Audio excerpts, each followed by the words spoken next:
Good morning everyone, this is Professor Vincent Torre Bungolan. Natatandaan niyo ba mga kaibigan, noong early 90s, yung isang teleserye sa GMA7, ang pamagat nito actually ay parang Bilya Quintana yata yun. Tapos yung theme song niya ay ganito. Ano ang hiwagang bumabalot sa'yo? Ikaw nga ba ang tunay na paraiso? Bilya Quintana. So, ganito guys. Ang pinakang tinutumbok ng usapin natin ngayon, mga kaibigan, ay ano nga ba ang hiwagang bumabalot sa karera o career ni Nicolas Torre III. Okay? So, alam naman natin ang nangyari noong mga nakaraang panahon. Kung pupuntahan po ninyo yung Wikipedia, ano nga ba ang naging performance ni Nicolas Torre III, okay, sa Davao City at sa iba pang mga lugar, no? So, to cut the story, ipinakita po niya yung kanyang tapang, yung kanyang lakas ng loob, yung kanyang pagiging uto-uto sa mga opisyal ng pamahalaan na kanyang pinaglilingkuran. So sa madaling salita, naipakita niya yung pagiging uto-uto po niya nang siya ay sumusunod sa mga utos kahit labag na po sa isang prinsipyo ng isang makatao at makabayang alagad ng bayan. Dahil sa kanyang pagsunod sa kanyang mga amo, kinalimutan po niya ang kanyang mandato, which is to protect the country and the people. We serve and protect. Kinalimutan din po niya na mayroon tayong saligang batas na dapat ay masunod sa anumang pagkakataon at sa anumang sitwasyon. Nakita natin kung paano niya ito tinalikuran nang ipag-utos sa kanya na hanapin si Pastor Apollo Kibuloy. Binalahura po niya ang Kingdom of Jesus Christ. Nasaksihan natin kung ano-ano ang mga bagay na kanyang ginawa. Mahanap lamang at mahuli si Pastor Apollo Kibuloy. Sa bandang huli, siya ay nagtagumpay. Pangalawa ay naipakita po ni Nicolas Torre III kung gaano siya kalakas at kung gaano kakapal ang kanyang pagmumukha. Tinalikuran po niya muli ang saligang batas. Inilagay pa nga sa kanyang mga palad ang batas. Dahil hindi po niya kinilala ang ilang ahensya ng pamahalaan na dapat ay gumawa dahil yung ahensya na dapat ay makikipag-communicate at makikipag-coordinate sa Interpol in relation to the warrant of arrest na inilabas ng ICC ay siya na po ang kumatawan sa PCTC. Tama mga kaibigan. Ang PCTC po dapat ang ahensya ng pamahalaan na makikipag-ugnayan, makikipag-collaborate, makikipag-usap sa Intercom. So dahil dito mga kaibigan, dahil sa utos ng kanyang amo, ay naipadala at naipakulong sa ICC si dating Pangulong Rodrigo Roa Duterte. So, pagkatapos po ng mga bagay na ginawa niya sa kanyang amo, pagkatapos po niyang ipakita sa taong bayan ang kanyang pagiging uto-uto, syempre siya ay na-promote at naging 4-star general. Ayan. Pagkatapos po niyang maging 4-star general, siya po ay inilipat mula sa CIDG. Siya po ay dinala sa opisina po ng dating PNP chief na si Romel Marbil. Sa makatwid, siya po ang humalili at sumunod kay PNP chief Romel Marbil. Okay, so sa loob po ng 85 na araw, 85 days, siya po ay tinanggal sa kanyang pwesto. At ayon po kay OIC, no, General Melencio Nartates Jr., siya ay pansamantalang naka-assign sa PHAW, accounting and nalimutan ko yung eksakto, but this is an accounting department ng PNP. Kay PHAW. So, mga kaibigan, ito po yung hiwaga dito. Sa PNP rules, mga kaibigan, ay dapat iisa o isa lamang ang opisyal na mayroong 4-star na badge. Yun nasa balikat. Dapat isa lamang po yung mayroong 4-star sa balikat. At yung 4-star na pong yun ang entitled sa pagiging PNP chief. Okay? Yun lamang po ang entitled na maging PNP chief and no other. Galit man tayo kay Nicolas Torre III dahil sa kanyang ginawang pambabalahura, pambabastos. Siya po ay protektado ng civil service. Bakit natin nasabi na siya po ay protektado ng civil service? Tama naman po ang naging proseso kung paano siya nailuklok bilang PNP chief. Naaayon naman po sa procedure, kaya po siya naging PNP chief. Ano po yung procedure na yun? Ginawa muna siyang 4-star general.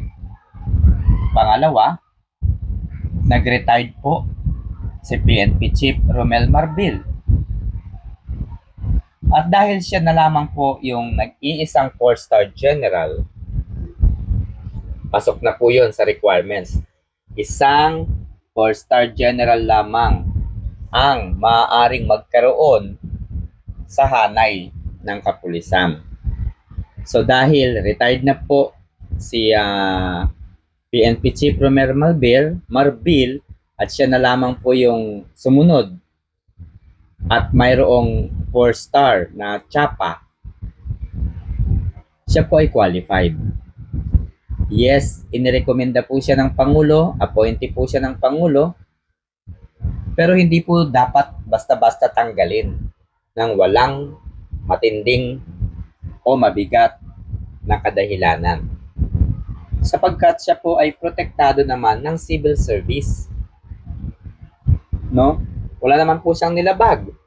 Ayon nga po kay DILG Secretary John Vic Remulla, walang paglabag, walang kaso, administrative man o criminal. Ngayon po ang OIC ay si General Melencio Nartates Jr. The question here is that hindi maaaring hawakan ni Nartates ang pagiging PNP chief. Hindi niya makukuha yung posisyon na yun 100%. Sapagkat una ay meron pang humahawak ng titulo, no, na pagkakaroon ng 4-star. Maaari lamang makuha ni Nartates ang lahat ng karapatan at trono kung magre-retired si Nicolas Torre III at i-give up po niya yung kanyang posisyon. So, ibig sabihin, mga kaibigan, hawak pa rin po ni Relieve Nicolas Torre III ang posisyon bilang PNP chief. No? Kung ako po ang tatanungin, ha, hawak pa rin po ni PNP chief Nicolas Torre III yung kanyang posisyon, yung kanyang title, kahit na po tinanggal siya ng Pangulo. Bakit? Kasi nga po siya ay protektado ng civil service. Ngayon, paano mahahawakan at mapanghahawakan ni General Melencio Nartates Jr. ang PNP? Paano siya magiging full-fledged PNP chief? Una, kapag nag-retire si PNP chief Nicolas Torre III. Pangalawa, kapag siya ay nag-resign sa kanyang posisyon. Okay? Kapag siya ay nag-resign sa kanyang posisyon. So, ibig sabihin, dapat mawala muna siya sa gobyerno o sa hanay ng kapulisan. Kaya nga po ang tanging solusyon para mahawakan ni General Melencio Nartates Jr. yung buong opisina ay dapat mag-resign muna o mag-retire. Kaso ang problema, mga kaibigan,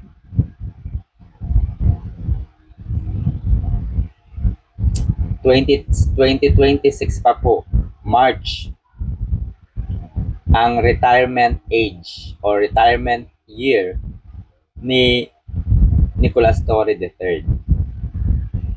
So, medyo questionable yun, guys. Kung ako kay Nicolas Torre III, mahihiya ako. Kasi, anong ginagawa mo dyan sa opisina? No? Anong ginagawa mo dyan? Tapos na kasi sa'yo. Nauto-uto ka lang nila eh.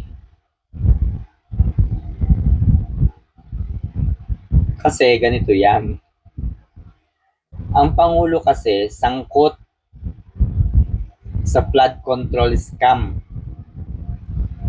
Imposibleng hindi po siya madadawit. Sapagkat ang DPWH ay bahagi and under the supervision of the executive branch of the government, DSWD. Sila ang i-implement ng mga proyekto. So they make sure at dapat namomonitor po nila yung mga proyekto. So sa madaling salita, mga kaibigan, involved po talaga ang Pangulo. At ganoon din po, siyempre, si DPWH Secretary Manuel Bonoan. Kasi kung mapapansin ninyo, mga kaibigan, at kung babalikan ninyo yung 2024 State of the Nation Address ng Pangulo, binanggit niya noon pa, noong 2024, that there are 5,500 flood control projects na natapos na, and there are still ongoing flood control projects, more than 5,000 plus flood control projects. And of course, after a few months, nag-announce si Secretary Bonoan. Siya po ay tinanong in a press interview. And dito po kinonfirm ni Manuel Bonoan that there are more than 9,000 flood control projects ang natapos na. So, both of them, ipinagyabang nila noong 2024 yung mga flood control projects na yan. And then suddenly, noong huling State of the Nation address ni President Bongbong Marcos Jr., kunwari ay nadidismaya siya. May nalalaman pa siyang mga findings kung ano nangyari sa flood control and so on and so forth. So to cut the story, itong administrasyong ito ni Marcos Jr., wala nang ginawa kundi patikusin, sirain, wasakin ang kampo ng mga Duterte. Hindi nila napapansin na sa bawat pagyurak at pagsira nila sa mga Duterte, sila yung nabibilad at napupunta sa alanganin. Sa bawat plano na ginagawa nila laban sa mga Duterte, at the end of the day, sila yung napapahamak. At dahil nga hindi nila kayang lusutan ang isang napaka maanumalyang flood control projects,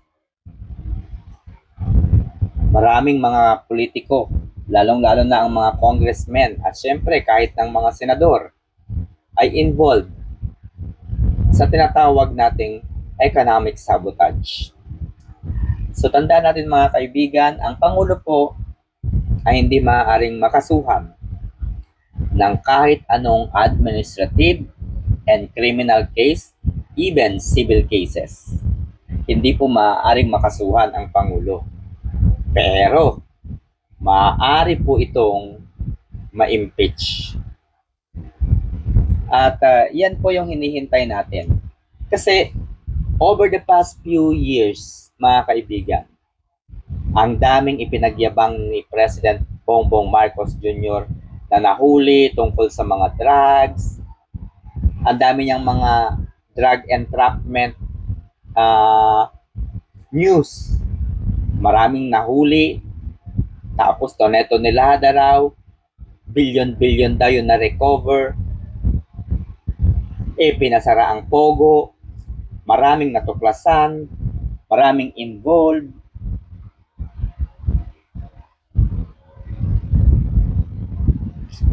Sa Bungero, ngayon ay flood control projects. Lahat yan ay panay expose. May nakulong na ba? Wala pang nakukulong. So ano na ang ina-expect natin?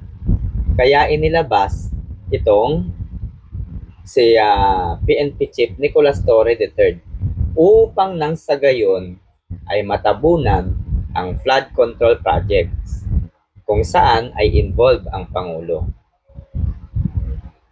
Napakasimple, di ba? Very simple. So, yun na nga mga kaibigan. Ano kaya ang mangyayari kay Nicolas Torre III? Gayong siya ay tinanggal na bilang PNP chief. Pero hawak pa rin po niya ang pagiging 4-star general. Na kung saan ay isa sa mga requirements na maaaring makapalit sa kanya, dapat ay mawala muna siya sa gobyerno. O hindi natin alam, maaari siyang makasuhan, dapat siya ay kasuhan. At kapag napatunayang guilty siya, so therefore matatanggal siya sa pwesto. Ang problema kapag naging guilty ka at natanggal siya sa pwesto,